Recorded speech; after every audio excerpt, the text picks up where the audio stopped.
সম্মানিত ভাইরা আমার, আমরা বলতে চাই এই যাকে বর্তমান চেয়ারম্যান করা হয়েছে তার স্ত্রী একজন ঋণ খেলাপি। বাংলাদেশ ব্যাংকের যাকে গভর্নর করা হয়েছে তিনি একজন ঋণ খেলাপি। এস আলম গ্রুপের লুটেরা প্ররোচনার প্রতিবাদে এই মানববন্ধন কর্মসূচির আয়োজন করেছে। সুপ্রিয় দর্শক শ্রোতা, আমি এই মুহূর্তে রয়েছি বগুড়া শেরপুর উপজেলার পৌরসভার বাসস্ট্যান্ড এলাকায়। এখানে ইসলামী ব্যাংকের সচেতন গ্রাহক ফোরাম কর্তৃক আয়োজিত একটি মানববন্ধন আয়োজন করা হয়েছে। এখানে আসলে আমরা জানতে পারি যে লুটেরা এস আলম গ্রুপের প্ররোচনায় ইসলামী ব্যাংকের পুরো যে নগ্ন হস্তক্ষেপ করা হয়েছে তারই প্রতিবাদে আজকের এই মানববন্ধন। এখানে আমরা আসলে আরও জানতে পারি যে এই এস আলম গ্রুপ ছিল ফ্যাসিস্ট আমলের একটি জঘন্যতম একটা কারবারি, যারা এই দেশের টাকা লুট করে পাচার করেছে বিদেশে, এবং এই বিদেশে পাচার করে এই দেশের মানুষকে করেছে সর্বশান্ত। সেই ফ্যাসিস্ট চক্রকে পুনরায় আবার এই নতুন সরকার কিভাবে তারা এই ইসলামী ব্যাংকের মতো একটা বাংলাদেশের একটা শক্তিশালী একটা ব্যাংক, যে ব্যাংকে দেশের 32% রেমিটেন্স প্রতি মাসে আসে এবং দেশের জিডিপির প্রায় 20% এই ব্যাংক থেকে সরবরাহ করা হয়, তারা এই প্রতিবাদটি জানিয়েছেন যে এই ব্যাংকের উপর কেন এ ধরনের নির্যাতন চলছে। সুপ্রিয় দর্শক, আমরা এখানে এসেছি এবং এখানে এসে কিছু লোকজনের সাথে কথা বলেছি। আমরা এখন তাদের বক্তব্যে যুক্ত করছি। আমরা ইসলামী ব্যাংকের একজন সাধারণ গ্রাহক হিসেবে আজকে মানববন্ধনের আয়োজন করেছিলাম শেরপুর উপজেলার পক্ষ থেকে। তো আমাদের সকলের একটাই দাবি, এই ইসলামী ব্যাংক এদেশের আপামর জনগণের ব্যাংকে পরিণত হয়েছে। এই ব্যাংকে রক্ষা করা আমাদের মতন যারা সাধারণ গ্রাহক আছেন প্রত্যেকের আমি মনে করি দায়িত্ব। এই দায়িত্ববোধ থেকেই আমরা আজকে এই মানববন্ধনের আয়োজন করেছি। তো আমরা এখান থেকে সরকারকে অনুরোধ করব, আসুন আমরা সকলে মিলে এমন একটি আর্থিক প্রতিষ্ঠানকে সুন্দরভাবে পরিচালনা করি যেন এই প্রতিষ্ঠানের মাধ্যমে এদেশের মানুষের অর্থনৈতিক চাহিদা সুন্দরভাবে পরিচালিত হয়, অর্থনৈতিক চাকা সুন্দরভাবে পরিচালিত হয় এবং দেশের উন্নয়ন সাধিত হয়। সম্মানিত শেরপুরবাসী সহ সম্মানিত দেশবাসী, আপনারা জানেন বাংলাদেশের ইসলামী অর্থ ব্যবস্থার একটি গুরুত্বপূর্ণ ব্যাংক ইসলামী ব্যাংক। সেই ব্যাংককে ধ্বংস করার জন্য একটি মহল গুরুত্বপূর্ণ ভূমিকা পালন করছে। আমরা বলতে চাই বাংলাদেশে ইসলামী ব্যাংক ব্যবস্থা একটি আদর্শিক মানুষেরা কয়েকজন পরিকল্পিতভাবে এই ব্যাংককে প্রতিষ্ঠিত করেছিল। গত 18 বছরে এক মাফিয়া সরকারের মাফিয়া এস আলম বাহিনী এই ব্যাংককে ধ্বংস করার জন্য পরিকল্পিতভাবে কাজ করেছিল।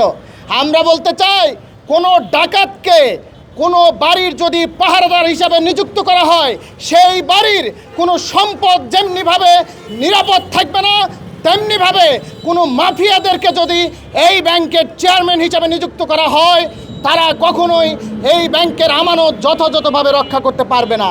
সম্মানিত ভাইরা আমার, আমরা বলতে চাই এই যাকে বর্তমান চেয়ারম্যান করা হয়েছে তার স্ত্রী একজন ঋণ খেলাপি।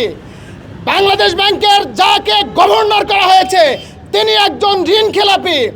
এই ঋণ খেলাপিরা কিভাবে মানুষের আমানত রক্ষা করবে এটি আমরা জানতে চাই।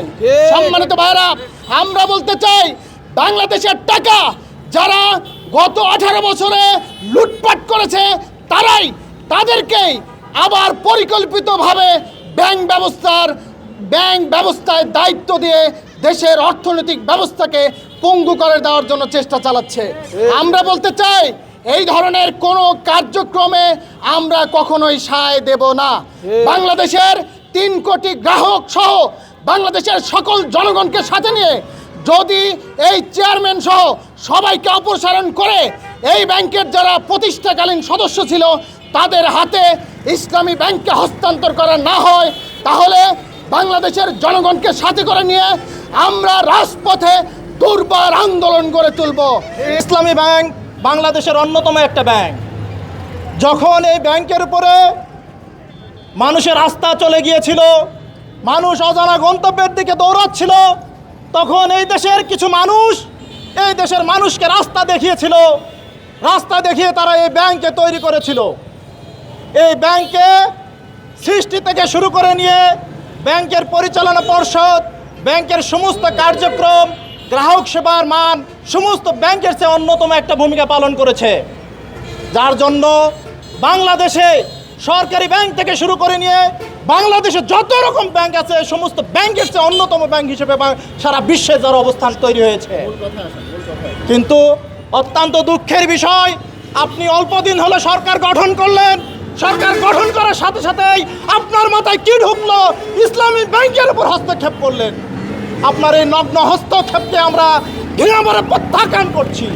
সাথে সাথে আমরা জানাচ্ছি এটাই, আপনি হস্তক্ষেপ করতে পারেন, কিন্তু এমন একজন লোককে এই ব্যাংকের পরিচালক হিসেবে নিয়োগ দিলেন যে নিজেই ঋণ খেলাপের দায়ে গ্রস্ত। সুপ্রিয় দর্শক শ্রোতা, যেমনটি শুনছিলেন, তারা বলছেন যে সরকারের এই পদক্ষেপটি যাতে পুনরায় বিবেচনা করে এই ব্যাংক পর্ষদের যাতে আগেকার পূর্বের যে চেয়ারম্যানগুলো ছিল এবং পর্ষদ কমিটি যে ছিল সেই কমিটিকে বহাল রাখার দাবি জানিয়েছেন, এবং যদি সেই দাবি না মানা হয় তারা কিন্তু ভবিষ্যতে দুর্বার আন্দোলনের কথা এখানে বলেছেন। সুপ্রিয় দর্শক শ্রোতা, এই ইসলামী ব্যাংকের এই মানববন্ধন থেকে এই ছিল আমার কাছে সর্বশেষ তথ্য।